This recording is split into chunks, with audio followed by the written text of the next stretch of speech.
what's up, everybody? We're going to be talking to the extraordinary Dr. Peter Attia today.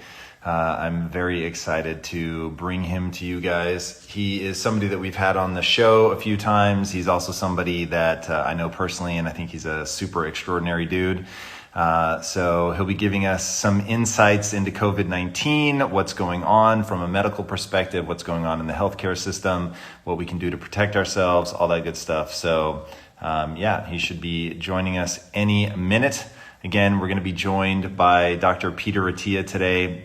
If you guys haven't seen the episodes, I can't remember if we've had him on multiple times or not, but just a super extraordinary guy. I've known him now for many years, wow, and is just an incredible thinker. He's done an amazing TED Talk too, by the way. Super smart guy, very well-versed in all things medicine related, the human body, longevity, all of that stuff. He's also an extraordinary concierge doctor, so he works with a lot of people doing some pretty in-depth analysis of the human body and what it responds to in terms of living a high-quality life for as long as humanly possible. And so he is going to be joining us this morning. So as soon as he comes into the feed we will join him. I hope you guys are doing well. So I know that every day that goes by, there's going to be more and more emotional stress that people are put under in terms of being quarantined. That's certainly something that we'll talk about this morning as well. Which, by the way, if you guys haven't watched Peter Attia's TED Talk, watch that. It's really pretty extraordinary for somebody like him who, he is a very analytical person, very high-level thinker, and to see his emotional side, to see what led to him making the change in his life that he did, to instead of just looking at people as not having the fortitude to stick to a diet, and realizing that basically all the advice that we were giving people was foundationally wrong, and wanting to get in and really learn about what makes the human body work. It was a pretty extraordinary story of an emotional turnaround, and in his own life beginning to struggle.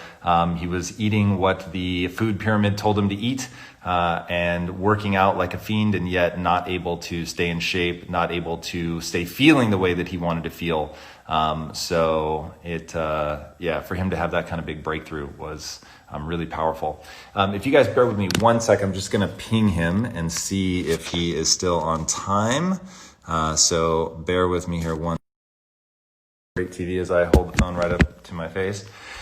How is everybody doing this morning? Welcome, by the way, to everybody in the feed. It's good to see you guys. So we are theoretically going to be joined by Dr. Peter Attia. In the meantime, I will say what's up to Steve Charalambous, who's in the house. What's up? That is my brother-in-law, one of the coolest human beings that I know. Super good dude. The maker of some pretty extraordinary chocolate. So anybody that sees him in the feed and wants some low-carb chocolate, definitely hit him up. He's prototyping some amazing stuff that is absolutely delicious. Let me just check for that response. Should be a button that says request to go live. I don't see you listed in the list of people requesting to go live. Let's see, do you have like some unexpected name maybe that I'm not anticipating? I don't see anybody. All right, guys, hang tight.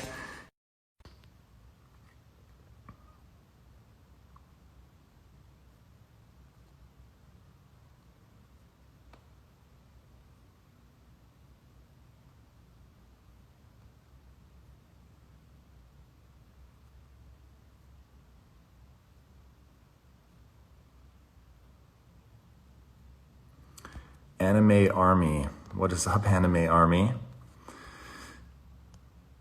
Peter Attia, MD. There we go. All right. We finna go live. with Peter Attia. Let's do it.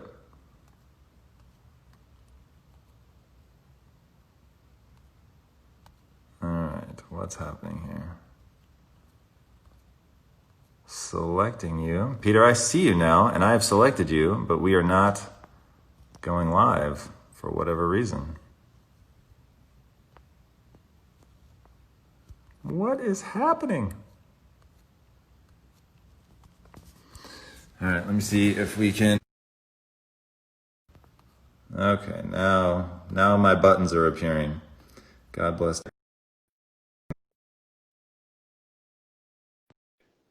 There we go. All right, theoretically, we are about to begin here our COVID-19 discussion with the legendary Dr. Peter Attia. There he is. What's up, dude? Hey, man. How are you? I'm good. So thank you so much for joining us today. And I imagine you're doing this all day long now with people, given your expertise. And how have you been approaching learning about COVID-19? Well, I mean, luckily we've got a research team that's sort of spent the last, 5, 6 years thinking about longevity, which is completely unrelated to this, but at least we have the infrastructure in place of a team that can be basically redirected. So it's super hard. I mean, we have to basically pivot every other day. And if I think about what we've learned in the last 4 weeks, it's staggering. And if I also think about how many times we thought we knew and understood something only to realize a few days later, nope, that's probably not correct. So we have many different things that we're pursuing. And on top of that, we've got people who are now volunteering to help us. We've got, guys that work at hedge funds that would normally be modeling, market scenarios that are saying, how can we help? And so now they're helping build the models that we're using to try to understand spread. And we've got other people who, medical students, pre-meds that normally, do volunteer work that are saying, hey, how can I help contribute to these efforts with respect to doing research? So it's been, in that sense, it's been actually quite humbling to see how much people just want to help. That's actually really extraordinary. And look, I wouldn't wish this on anybody, but watching people come together, seeing the outpouring of people really trying to help make other people's lives better it's a pretty cool response. So walk me through, you've talked about how a day in the life of COVID-19 is like a month anywhere else. What have we learned in the last couple of days that maybe we didn't understand before, like you were saying, that people should be aware of? Well, I mean, I think we are probably seeing that there is some evidence of lasting immunity. So that's one piece of good news, is that people who are recovering from this, based on some animal data, at least should have some protection, at least for the year. Coronaviruses are kind of different viruses, and we generally don't get lasting immunity from them.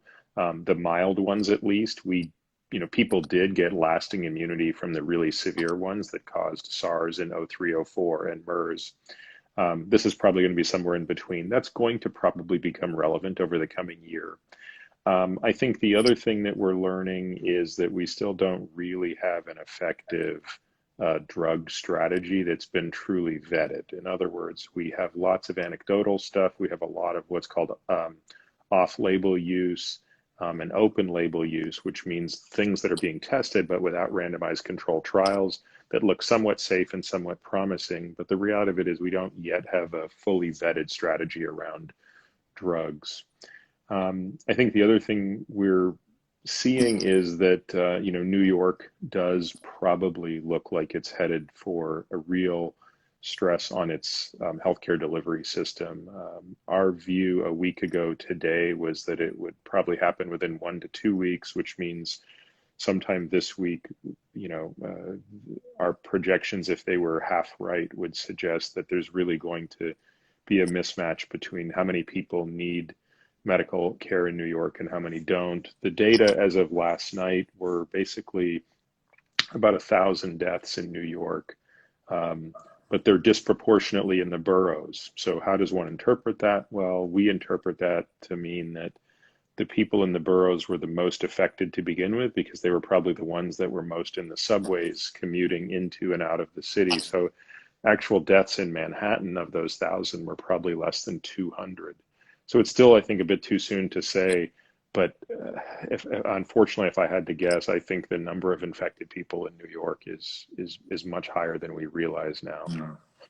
And so, what can people be doing to protect their immune system, or is that sort of a joke and don't even focus on that? Just focus on isolation. What's the best strategy right now for staying safe? I think it's all of the above. I do think that there's probably nothing that beats, robust social distancing, both at the individual level and obviously at the societal level for the short term. We're seeing the economic consequences of that are probably much more grave than certainly than I expected or understood. I kind of had this realization in talking with a bunch of people, and you can think about this because you understand how businesses work. I'm sure your listeners do as well. There's probably no business out there that's ever modeled zero revenue as a scenario. When you're scenario planning, you might say, well, God, if things really go badly, maybe we'll see a 20% reduction in revenue. But there's no such thing as, why don't we just model 6 months of no revenue? Like that's Yeah. never been done, right?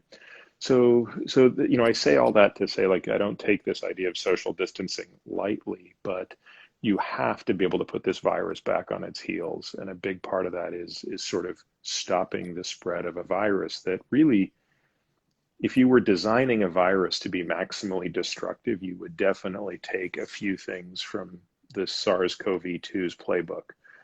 It's not the most deadly virus in the world. In other words, this is not a virus that wipes our species off the planet. But if you wanted to make such a virus, you would absolutely take some things that this virus does, namely that it can be very infectious long before you are symptomatic. That's a very powerful tool in a virus's toolkit to spread. So going back to your question, look, I think that the most important thing people can do for their immune system is sleep. I think of all of the levers we pull, getting 8 hours of sleep a night is going to move the needle as much as any. I think other things that matter are exercising every day, but not doing it at a super high intensity. So kind of two types of people, right? There are people that don't exercise enough. Generally, they need to be exercising more. And then there are probably people like you and I who exercise a lot and probably exercise a little too much and a little too intense. We have to actually dial it back. So I'm, really focusing on exercising every day, but only about an hour and not at the level of intensity that I would normally. And, a lot of it's just body weight stuff. It's just sort of moving. It's just being active. And it's as important for my head as it is for my body. With respect to food, that's been a huge challenge for me. I tend to stress eat a little more than I would care to admit. So I've been kind of just focusing on doing more time restricted feeding. It's just a little easier for me to be binary and, at least say, okay, how about I just don't eat anything for these 18 or 20 hours as opposed to allowing myself the liberty of stress grazing. Yeah, that I was actually thinking about you the other day. I remember the story that you told about if you have, if I remember right, it was cashews. To have cashews in the house, they have to be hidden, and you can't know where they are. And I thought, whoa, what's he doing in lockdown? Where it's like either to not have anything that you want and it be psychologically taxing in that way because you just can't have anything delicious in the house, or like, does he have to go hide while his wife pulls it out of hiding so that he doesn't see like what part of the house she goes to? I was Well, curious about. my littlest kid is potty training right now, and his reward is M&Ms. So every time he goes, pee pee on the potty, he gets his M&M. And the problem is, I was just eating them by the handful every time I walked by, and I would rationalize it by saying, "Well, look, I'm using the potty, so I should be allowed to do this." So yeah, we finally had to put the kibosh on that. So the M&Ms are in hiding. I don't get to know where they are, and that's the way it is. As far as, I get asked a lot about supplements and stuff, and I saw some people are asking questions about supplements. I think at this point, there's reasonable evidence that zinc is probably worth taking. The challenge, of course, is in what format. So zinc is not necessarily the most bioavailable thing, depending on how you take it. But, you're generally going to need about, I don't know, call it, 30 to 50 milligrams of a relatively bioavailable zinc. The lozenges, which are typically pretty good, have been kind of sold out on Amazon for quite some time. So, zinc supplementation probably makes a little bit of sense. As far as anything else, I think it's just too hard to say. And my concern with it is that I wouldn't want to give somebody a false sense of confidence that because they're taking, vitamin C or vitamin D, which also is probably quite important, especially if you can't get out into sunlight. So, people who live in parts of the country or the world where they can still, despite a quarantine, get out and get sunshine. I think that's hugely important to get vitamin D in the natural way. If people can't, then I think supplementing vitamin D would also matter. But again, you just don't want people to think that that protects them from washing their hands and things like that. Yeah. And of course, distancing from, people who themselves are not able to quarantine. So going back to the notion that you were talking about with be a little bit careful about, definitely be careful about underworking out, but you actually have to be careful about overworking out. So I have a regimen. I take cold showers every day. I work out every day. I intermittent fast every day. I would love to stop all of them. So you've already addressed the working out. What about cold showers? What about intermittent fasting? What about prolonged fasting? Where in that sort of do hard things to prolong your life regimen do we find that we might be cracking over into creating too much of a stress response? So let's look at the one area where we have the most data on that, Tom, is exercise. So it's been clearly studied, the different types of exercise and how they trickle into a stress response. So remember, everything that you just described is a short-term stress or hormesis that is meant to produce a long-term adaptation that is beneficial, right? So exercise is stressful, right? Exercise breaks down muscle, it taxes the body, and it's our response to that that is beneficial. So when we look at exercise and we look at sort of modest, low-intensity aerobic exercise, we observe that the immune system transiently actually gets stronger, not weaker as a result of that. Conversely, when we look at studies of high-intensity interval training, we find a transient reduction in immune system before a bounce back. And again, that's probably because that high-intensity training causes an overabundance of stress in the short period of time. And while that produces great physiologic benefits down the line, I think we have to figure out what we're optimizing for. In this moment, are you optimizing to be the fittest version of Tom or the healthiest version? Those aren't necessarily the same thing. So how do we extrapolate that to fasting? Because that's something I think a lot about. Well, I think we also know that prolonged fasting, 3, 4, 5, 7-day fasts actually raise cortisol levels. They're actually quite stressful in the short run. Because evolutionarily, when our ancestors didn't eat for 3 days, that was a bit of a kick in the butt to go out, get food, be more efficient. We require less sleep during periods of intense fasting, in part for that reason. So for that reason, I just don't think this is the time to be doing prolonged fasting. I think the typical 3 to 7-day fast that I do, with great frequency, I'm just going to be holding off on those until I have a little bit more clarity. That said, there's no evidence that short-term, time-restricted feeding is problematic. And I think in many ways, time-restricted feeding is an efficient way for us to manage, if you're someone like me, stress eating, if you're just looking to have a little bit control. I mean, yesterday I did an OMAD, which I haven't done in a while, and I just felt a lot better than I felt during the sort of grazing of food all day, which has What's sort an of been my OMAD? default. Sorry, one meal a day. So I just had, dinner Sunday, dinner Monday. I'll probably just do it again today. I won't eat until I have dinner tonight. So And that's kind of a long time restricted feeding. yeah, for sure. And what do you think about cold exposure? Where do you fall on that? Yeah, I've looked a lot into cold exposure and heat exposure for different reasons. I think cold exposure is quite interesting. Really, the data on cold exposure show, I think, two reasonable lines of benefit. The first is it clearly has a benefit in what's called delayed onset muscle soreness, or DOM. So if people use cold exposure as a way to recover from training, it definitely shows an improvement in symptoms there. But of course, given that we're not going to be training to the point of crushing ourselves, it's not clear that that's as important. I think the other area where cold immersion seems to be beneficial is probably from a neuro perspective. I think there's reasonable evidence that there are some antidepressive properties of cold immersion, especially with respect to neurotransmitters that have antidepressive benefits.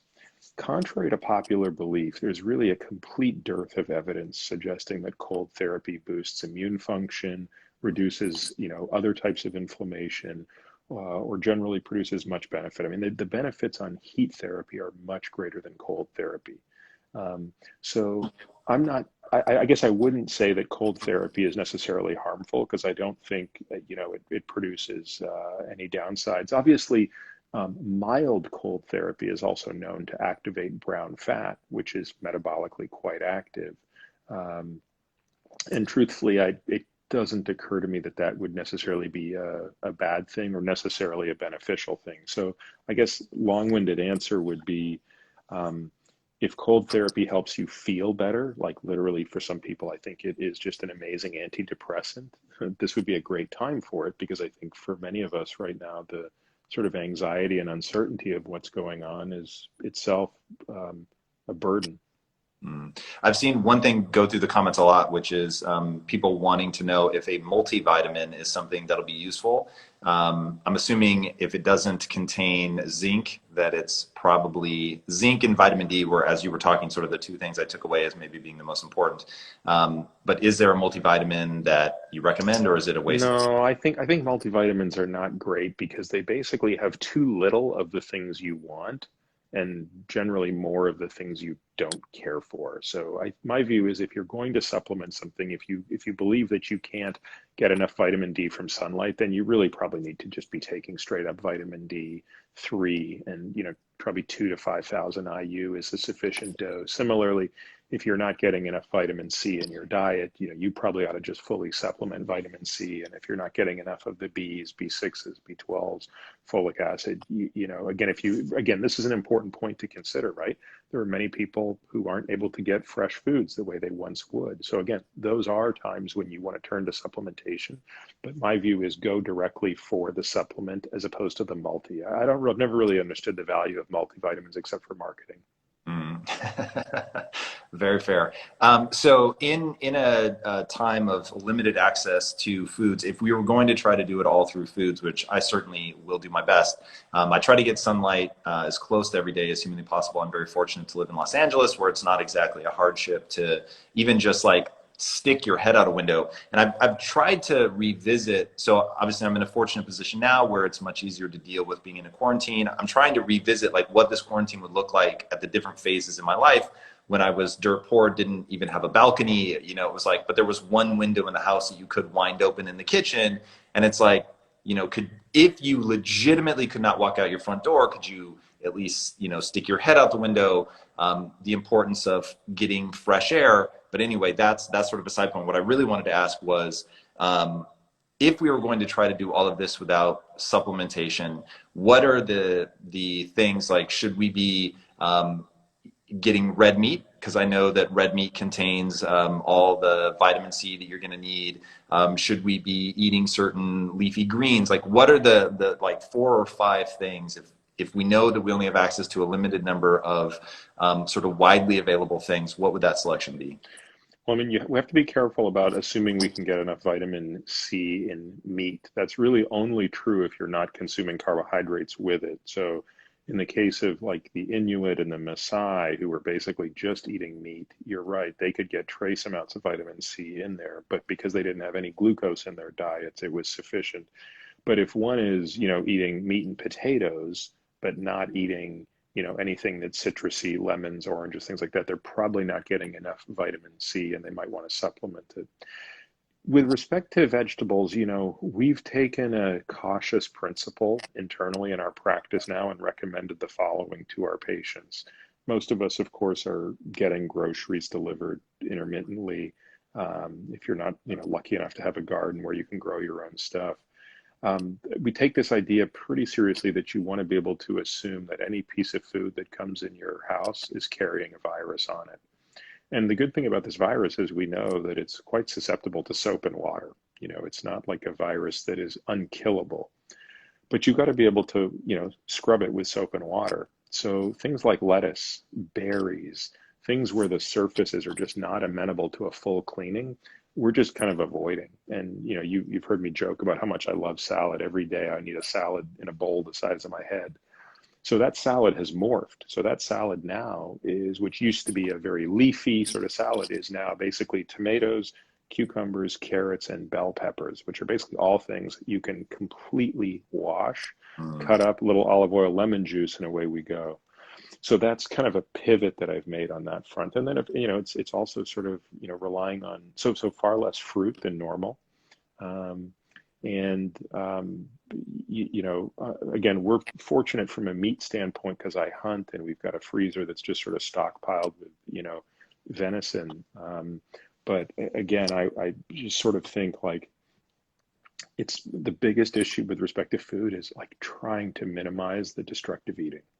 I think it's, I don't think this is a time to make enormous dietary pivots, right? If somebody normally likes to eat red meat, great, keep eating it, but make it the highest quality that you're able to get, and acknowledge that any port in a storm means, like, half the time when we look at Instacart or whatever we're using to ordering, like, you just can't get what you want sometimes. Mm. So, you sort of pick and choose your battles. The other thing I want to come back to that I really hope to have a better beat on within the next 2 weeks is what is going to be the availability of protective masks? Because as we go to the point that you raised, you're someone who lives in a tiny apartment building in New York. You barely have a window to look out. What is it going to mean for your sanity to be able to get outside? Well, I think it's going to mean a hell of a lot. And I think the evidence is emerging rapidly in the past few days that, that the proper type of mask is truly protective. Now, again, a month ago, the message was no, this is not the case. And I think there's been some real bungling of this through some of the sort of political responses to this. But I think if you really look at the proper use of an N95 mask, I think it is both a great tool to protect a person who's wearing it from others and to protect others from the person wearing it. In other words, I think there really is emerging evidence that if we were all going to walk around with masks outside and take great precaution, we could start to mobilize a little more than we are. So what I'm hoping is we get to a point where the production of those masks is ramped up. Now, 3M, which is the leading manufacturer of the N95 mask, is able to make, I want to say, 35 million of those masks a month. So or maybe it's a week. And of course, it matters greatly. The point is, whatever they're able to make right now is probably going to take us a while to have a sufficient number of these things. I think Right. that's a week.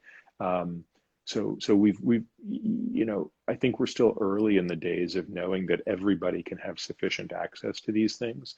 And obviously, you have to prioritize who gets them first, and nobody needs them more than healthcare workers. But I do hope that, a month from now, we're sitting here having this discussion when everybody's got an N95 mask, and that is opening up the door for them to actually get outside and start to interact with the world again. Because I think that's, it's a real, challenge for everybody that's in quarantine. Yeah, mental health is obviously, with what I do and the thing that I guess I know about in terms of dealing with the public. That's been huge. A lot of questions around that, and I think that there's going to be a lot of it isn't as much of a part of the public discourse in terms of this effect on people's psychology. We don't have a lot of time left with you. So one, I want to ask, is there anything that you think that people can do during quarantine to optimize for that, whether that's to, hey, do body weight workouts because of the, BDNF and things that are going to help you pull yourself psychologically or physiologically out of a bad psychological state? Or is it just is there any optimistic news that you can impart around what's going on with COVID-19? That would be amazing. As you probably know, Tom, we're putting out podcasts at a great clip right now, far more than our normal clip. And every podcast we put out in the last 3 weeks, including one that's going to come out today, I mean, they're just exclusively geared to this. None of the content is behind a paywall. And I would just kind of direct people to that. So, for example, interview I had with Ryan Holiday a week ago was just a great, really dealing with the psychology of this stuff. In fact, we've had 2 episodes, one with Sam Harris and one with Rick Elias, I mean, pardon me, with um, Ryan Holiday, that have just dealt with sort of these questions. And one of the things that Ryan brought up that I really liked was the difference between dead time and alive time. So you know, we don't have much control over the fact that we're all kind of quarantined, but there's a way to sort of take that situation and make something great of it. And look, it's tempting to say maybe I'm just going to sit here and watch Netflix all day long, but that's kind of dead time, right? And so maybe watch Netflix for an hour a day, but spend time reading, completely unplugging from the situation and going through those novels you have not had the time to look through. Or picking up a hobby, like there are other little goofy things I'm trying to make time to do every day that don't seem to add much value to my immediate life, but they're a great distraction. We talk a lot about Winston Churchill in this podcast and how he kind of coped with this never-ending stress of the Second World War, and how despite that still found time to be still. So I think that the mental health component of this, Tom, is enormous, and it's only going to get more important as time goes on. And in fact, I was reading an article this morning that talked about the psychological fallout of each of the previous pandemics, from the 1918 flu to SARS, MERS, and H1N1. And actually, it's very disturbing, some of the lingering trends we see both in healthcare workers who face protracted burnout following these things, and also a number of the people who have been in quarantine and then all of a sudden start to develop phobias that make it harder for them to go out even when the quarantine's over. So I'm glad people are paying attention to this now, because I think it's going to be an enormous area of attention. It's going to need to be an enormous area of attention, regardless of how this thing resolves. Yeah. So that word attention, I think, is super critical for people to hear. Whatever you point your attention at, you're going to see more of. And look, this is certainly not an easy time, but the only thing that I think is going to make it worse for people is if you focus on all of the negative, if you focus on all the ways that things are going wrong. We started the podcast, or whatever this is, the IG Live, by talking about, some of the ways that people are coming together and the ways that people have been offering their assistance to you for free, just to like help you model things out. People that in any other time, certainly in our lifetimes, would have been pointed at, something else, something probably revenue generating. And there really is this cool other thing happening, that is people doing their best to reach out, to connect, to find, find ways to do things with their time, like you said, to make it more alive time. So I'm super interested in that. And I think that trying to get people to understand that they control their attention and what it gets aimed at will be huge. I hadn't thought of Winston Churchill in this context, but that's actually really interesting. And I forget who said it, but there's a quote about meditation, which is, if you don't have 10 minutes to meditate, you're the person who needs to meditate the most. And I think that that's really true. And for people to take time to really begin to, get their head in the right place is going to be pretty critical. I've heard you talk about how you've been a little more irritable through this. What have you done to deal with that? What are you doing to focus yourself on something that stays in a more positive direction? I'm trying to be more attentive to my emotions. So I tend to suppress them and ignore them, and they only become apparent when I'm about to erupt. So it's like I sort of live on an emotional binary scale. I'm digitally emotional, like 0, 1, 0, 1, and I'm trying to be more analog, right? Like a rheostat. So that means, um, you know, when my kids are just completely driving me bananas, I try to hit pause a little sooner in the process and say, is it really upsetting you that they're doing this or that? Or are you actually upset about something else and you're starting to displace your tension towards them? It's actually made a really big difference. I mean, that sounds like a very cliche thing to do, but this very deliberate focus on doing what's called an emotional check-in has been really powerful. And ever since I had that really bad couple of days where I was just like kind of losing my mind and flipping out at the kids over seemingly nothing, these very frequent emotional check-ins have been a helpful way to do it. And of course, if you can do it with somebody, if you can do it with your spouse, It doesn't have to be somebody in person. I think that's a really valuable thing to do, is just to be able to say, look, man, I feel scared today. Like, and every day I sort of, my wife asks for my sort of temperature, how are you feeling today? And I'm like, some days I'm like, oh, I'm totally optimistic. Like, we're going to, this is going to happen. This is going to happen. This is going to happen. And there's other days and I'm like last night, I was just really depressed and I went to bed and I was like, this is going to be a disaster. And again, neither of those extremes are likely true, but how you feel definitely impacts how you color the world.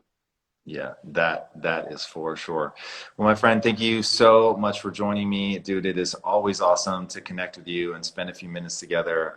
Your insights are absolutely extraordinary. Thank you for being on the front lines of this, for making so much of your content available to everybody. The resources that you have at your command, not the least of which your own mind, is unbelievable, man. And I am super excited that I live in a world where you're putting out this content. It's a game changer. So thanks for showing up. Thanks for talking people through this difficult time. And hopefully I will connect with you soon. Thanks, man. Be well. All right, same. Everybody out there, be safe, take care of yourself, wash those hands, get some sunlight, eat right, exercise a little bit, but not too much. And we will get through this, I promise. Keep your head right, everybody. All right, peace out. Take care.